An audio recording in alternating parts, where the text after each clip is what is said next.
नमस्कार साथियों, आज एक बार फिर हम आपके सामने एक ऐसी खबर लेकर आए हैं जो सिर्फ एक सूचना नहीं है, बल्कि उन लाखों बुजुर्ग पेंशन धारकों के लिए उम्मीद की एक मजबूत किरण है जो वर्षों से EPS 95 न्यूनतम पेंशन वृद्धि की मांग को लेकर संघर्ष कर रहे हैं। ये खबर इस समय सोशल मीडिया पर चर्चा का विषय बनी हुई है और जिस तेजी से ये फैल रही है उससे साफ पता चलता है कि लोग इस अपडेट को कितनी गंभीरता से ले रहे हैं। नए साल की शुरुआत अक्सर नई उम्मीदों के साथ होती है, लेकिन इस बार साल का पहला ही सप्ताह EPS पेंशन धारकों के लिए खास संकेत लेकर आया है। सूत्रों से जो जानकारी सामने आई है उसके अनुसार केंद्रीय श्रम एवं रोजगार मंत्रालय से जुड़ा एक अहम संवाद हाल ही में हुआ है, जिसने पूरे आंदोलन में नई ऊर्जा भर दी है। बताया जा रहा है कि नव वर्ष के अवसर पर केंद्रीय श्रम एवं रोजगार मंत्री ने स्वयं राष्ट्रीय संघर्ष समिति के राष्ट्रीय अध्यक्ष कमांडर अशोक रावत जी से संपर्क किया और उन्हें नए साल की शुभकामनाएं दी। लेकिन ये बातचीत सिर्फ औपचारिक शुभकामनाओं तक सीमित नहीं रही। इसी संवाद के दौरान EPS 95 न्यूनतम पेंशन वृद्धि को लेकर सरकार की ओर से अब तक जो भी गतिविधियां और आंतरिक प्रक्रियाएं चल रही हैं, उनकी जानकारी भी साझा की गई। ये बात अपने आप में बहुत बड़ी है, क्योंकि लंबे समय तक ये कहा जाता रहा कि सरकार इस मुद्दे को गंभीरता से नहीं ले रही, लेकिन अब जो संकेत मिल रहे हैं वे कुछ और ही कहानी बयां कर रहे हैं।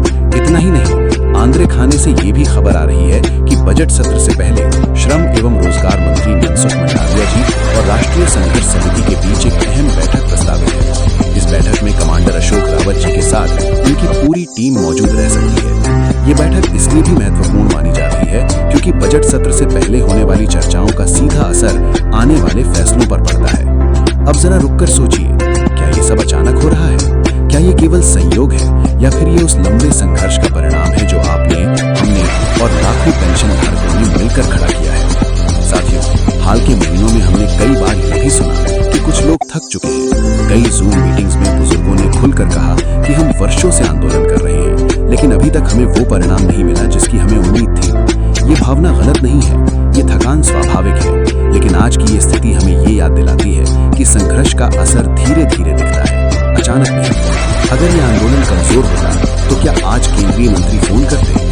अगर आपकी आवाज दब चुकी होती तो क्या बजट सत्र से पहले बैठक की बात होती? अगर आपका दबाव बेअसर होता तो क्या संसद में बार बार इस मुद्दे का जिक्र होता? यही तो संघर्ष की असली पहचान है। जब आप बिना थके, बिना रुके, शांतिपूर्ण तरीके से अपनी मांग पर डटे रहते हैं तो एक दिन व्यवस्था को भी झुकना पड़ता है। कमांडर अशोक रावत जी ने नव वर्ष के अवसर पर आप सभी को जो संदेश दिया उसमें सकारात्मकता साफ दिखाई देती है। उन्होंने सीधे तौर पर यह नहीं बताया कि श्रम मंत्री से क्या क्या बातचीत हुई, लेकिन अनुभवी लोग समझते हैं कि हर बात सार्वजनिक मंच पर तुरंत नहीं कही जाती।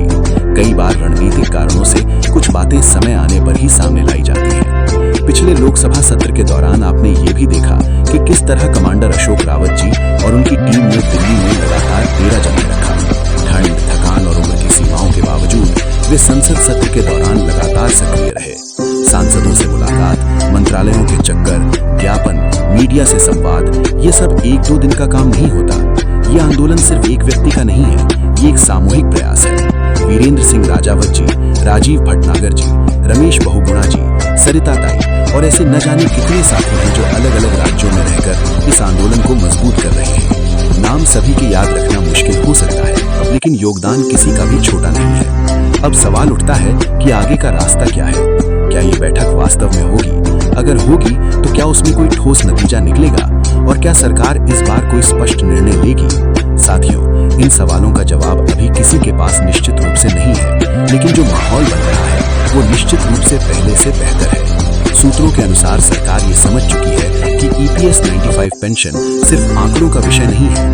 ये उन बुजुर्गों के सम्मान और जीवन की गरिमा से जुड़ा होता है जिन्होंने अपनी पूरी जवानी देश के उद्योगों, कारखानों और संस्थानों में लगा दी।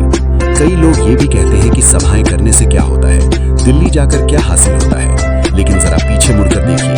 कुछ साल पहले तक लोकसभा और राज्यसभा में शायद ही कोई सांसद EPS 95 पेंशन का नाम लेता था। आज स्थिति ये है कि देश के कोने कोने से सांसद इस मुद्दे पर सवाल उठा रहे हैं, ज्ञापन दे रहे हैं और सरकार से जवाब मांग रहे हैं। ये बदलाव अपने आप नहीं आया, ये आपकी सभाओं से आया, ये आपकी यात्राओं से आया, ये आपकी एकजुटता से आया। हाल ही में गुजरात से जो तस्वीरें सामने आई, उन्होंने पूरे देश का ध्यान खींचा। वहाँ हिंदू मुस्लिम सभी बुजुर्ग एक साथ बैठकर प्रार्थना करते दिखे। कोई अपने भगवान से, कोई अपने अल्लाह से, बस एक ही मांग के लिए कि EPS 95 पेंशन में वृद्धि हो। ये दृश्य बताता है कि ये लड़ाई किसी धर्म या समुदाय की नहीं है, ये इंसानियत की लड़ाई है। जब अलग अलग धर्मों के लोग एक मंच पर खड़े होकर एक ही मांग उठाते हैं तो उसका असर दूर तक जाता है। यही कारण है कि आज सरकार को बातचीत के लिए आगे आना पड़ रहा है। जूम मीटिंग्स में ये बात भी सामने आई कि मार्च महीने में दिल्ली के जंतर मंतर पर एक बड़े आंदोलन की आवश्यकता है।